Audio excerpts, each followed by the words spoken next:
All right, ladies and gentlemen, welcome to the episode here. We're going to be following NameSatchels.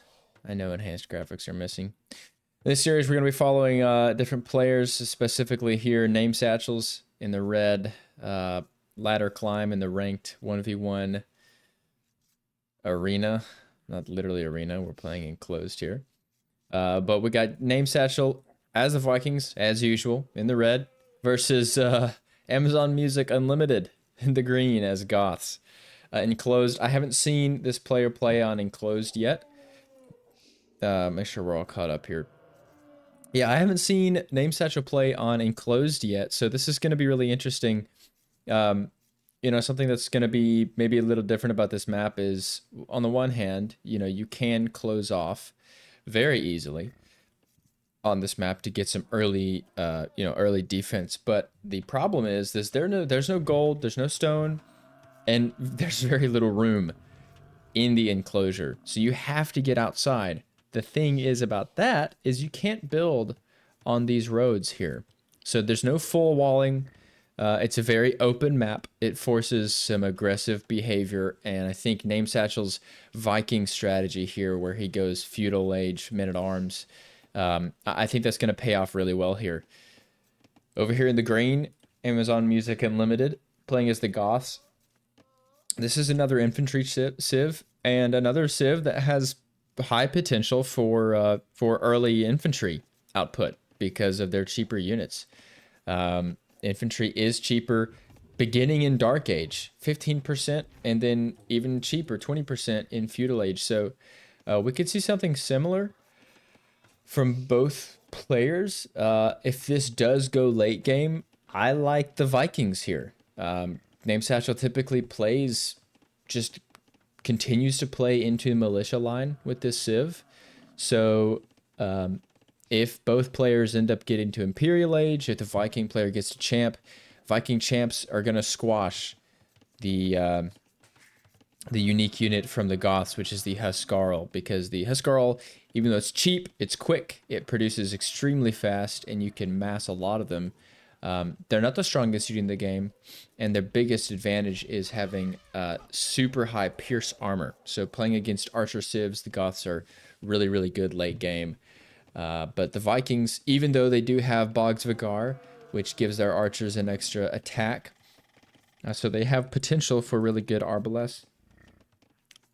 This is not typically the strategy that NameSatchel goes for. So he's going to be pushing in deer here. Goes ahead and gets the mill out on the berries. Green, going to go ahead and begin his house wall here. So we'll probably see green just completely close off. That is to be expected. I'm curious if NameSatchel is going to even bother, trying to pick that up. But he puts the mill down, and then he moves to put down the mining camp. So he goes ahead and gets those two buildings down early.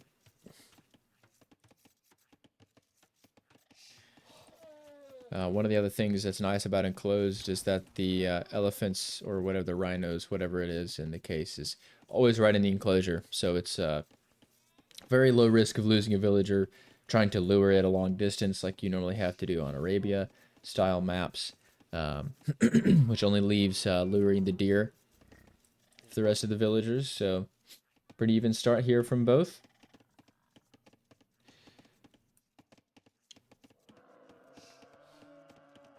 Obviously, we say this in just about every I say this in just about every game that I spectate of NameSatchels.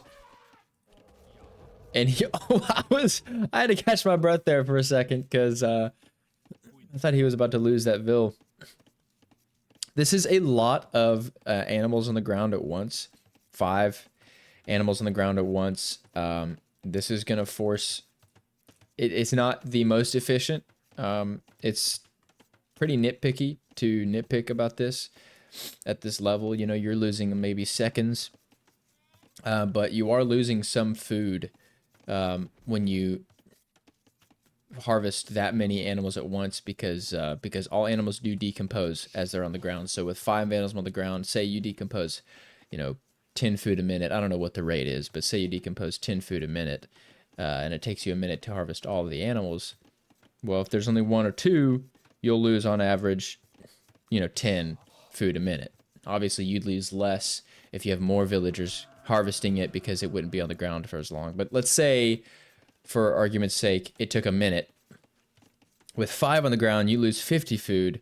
With 2 on the ground, you lose 20 food by that metric. And that's obviously extremely rough and not entirely accurate based on the actual statistics, because I don't have those at hand. But there's something to keep in mind for this player.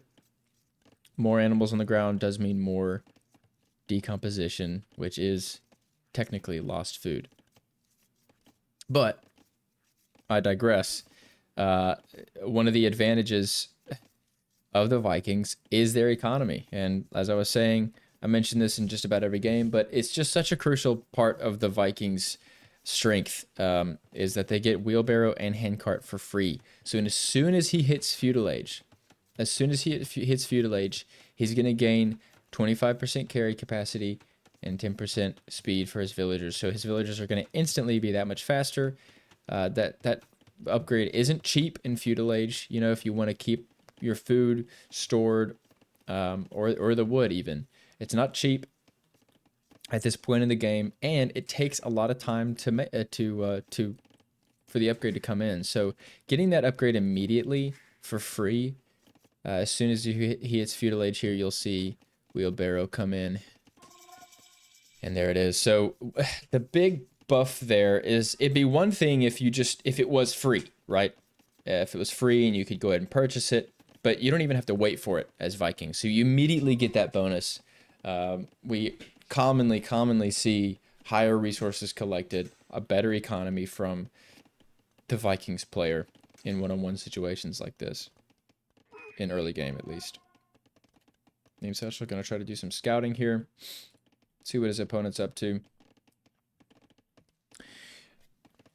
And green going to hit feudal age here. He's going for, I believe it was 23 villagers. I didn't see how many villagers NameSatchel went up with, but he's going to go immediately into militia, get the man-at-arms upgrade. He's going to pick up arson. The blacksmith's going to come out. And just now a barracks from green. So if NameSatchel decides to move forward with these guys, could pose to be an issue here. But it looks like green is going for fast castle.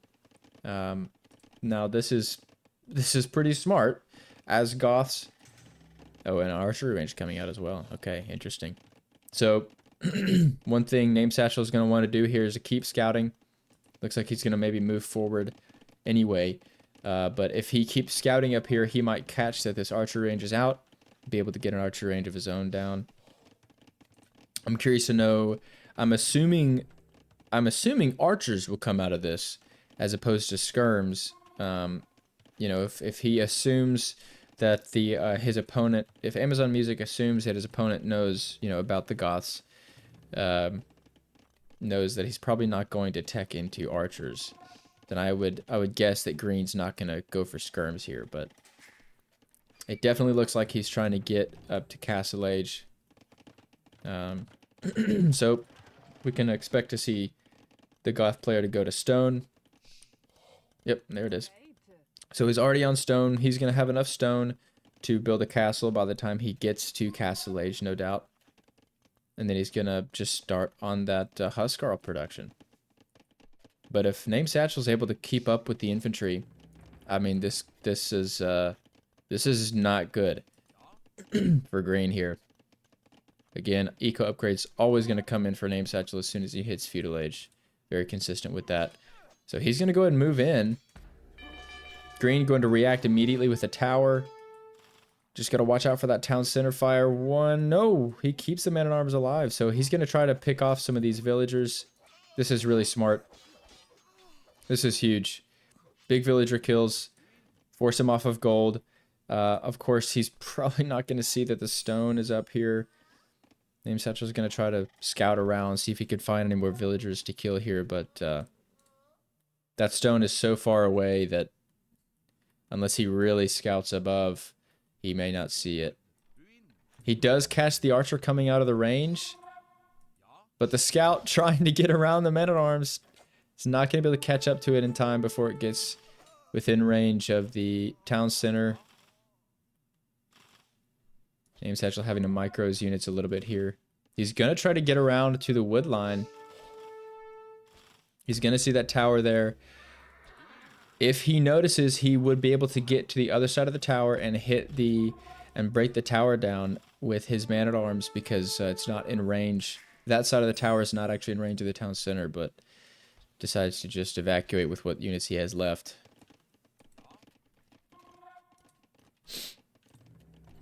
Obviously, it's easy for me to say, you know, from my perspective, you'd love to see NameSatchel really scout out the rest of this map. You know, he knows that there's resources out here. He knows that there's stone. He knows there's stone that has to be out here somewhere. And if he's thinking about the Goth player wow, that was a crazy kill. If he's thinking about the Goth player most likely going for Huskarl into Castle Age, I mean, he knows he's going to have to be on stone. He knows he's going to want to be on stone to get that castle up. So I'd love to see some scouting here from NameSatchel. Looks like we have some awkward pathing here for these units, losing a few men-at-arms unnecessarily. But the production keeps going. Now, he did slow green down a little bit there. He's got a 10-vil lead. So right now, looking really good for NameSatchel. Green gonna go ahead and pick up man-at-arms, even though he has no militia on the field. Interesting.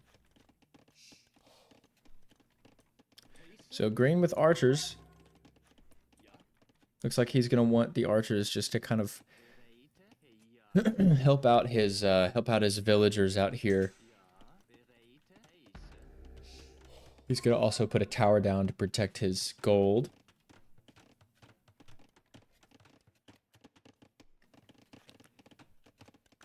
And here's the archery range coming from NameSatchel. Heavy farming coming here from red. Obviously, we can expect to see the economy just absolutely blow by green for NameSatchel here. Amazon Music's not going to be able to keep up with that unless he puts some pressure on NameSatchel, or unless NameSatchel manages to slip up a little bit and lose some villager production consistency. But look, he's producing units, and he's almost up to a point where he can click up to Castle Age. He's gonna have some skirms out there to help out with the archers. This tower is not really gonna do a whole lot unless green decides to put another one down. With one tower without murder holes, these guys, I mean, are you kidding me? 12 man-at-arms with arson easily would be able to break through. Oh, and upgrades. He would easily be able to break through and take out that tower without murder holes. This is quite a few archers, though. NameSatchel's going to want those skirms to take this fight. He's going to see the army. Is he looking? May not be looking quite right. Quite yet. He's going to want to move that skirm in. Green not paying close attention either, because those archers are going to be in range now. Okay, so he's going to move away. Yeah, red making a smart call here, just regrouping. He took a really good fight there. Took out green's scout. Took out a few of his military units. I mean, and look at this. Green hasn't even clicked up yet. He is way over chopping on wood. Way too much wood here for green. Much better balanced, way better balanced eco here from red. He's going to go ahead and put, it's about 16 skirmishers on the field and more men-at-arms in the queue. This is looking really good for NameSatchel right now. Green is going to catch up a little bit with his eco and the time that it took NameSatchel to get up to Castle Age. But look, he's picking up archer armor. This guy is forgetting what his strategy is. He's at 600 stone. I think he's a little frazzled here. This early pressure from NameSatchel is just really confusing him, throwing him off his strategy. He's going to see the NameSatchel click up to Castle Age and hits it and click up himself. try to get his archer upgrades in, but this guy is panicking. You can absolutely see it. He finally clicks up. He's 50 short on stone. He's played very conservatively, very defensively. Long swordsman going to come out. Chainmail armor going to come out for NameSatchel here to help against the archer fire. And the unit production is just going to keep going. 2 on stone here for the Vikings player. Iron casting coming in. Gambeson's coming in. I mean, these guys against feudal age archers, this isn't going to be that much of a problem, unless green can get some more presence out here. But there's really not a whole lot green can do at this point. The tower will go down 100%. Red has archers here to take out, or sorry, skirmishers here to help with the archers. But when Gambeson's comes in, it is in. Squires, elite skirm. I mean, all the upgrades coming out for NameSatchel here, and he still has a fantastic economy behind it all. The archers aren't going to stand a chance. These are long swordsmen, Viking long swordsmen with their upgrades. They've got a lot of health. They've got a lot of armor. They got a lot of damage. I mean, that's 4 pierce armor against 5. Wow, is that 1 damage they're dealing to these guys? Oh my goodness. Absolutely beautiful game from NameSatchel. Just showing the Vikings' strength, getting out pressure early, throwing his opponent off of his game, forcing him to make some really bad decisions, getting a tower out, forcing out upgrades without units on the field. Amazon Music here was absolutely thrown for a loop with the early feudal age push and just couldn't recover from it at that point. NameSatchel had such a way bigger economy, way more efficient resource spending. And I mean, that was just beautiful. Beautiful execution from NameSatchel. He even had the siege workshop up just in case. Throw a mangonel, throw a ram in there, wrap up the game if this didn't do it. But it was just enough. It was more than enough. I mean, this is long swordsman, elite skirm. He's got the upgrades in. Beautiful economy. Just about as perfect of a game as you can see from NameSatchel here. This is one of the better games. One of the better games in terms of execution and efficiency that I've seen from this player. Absolutely beautifully done. Another victory for NameSatchel.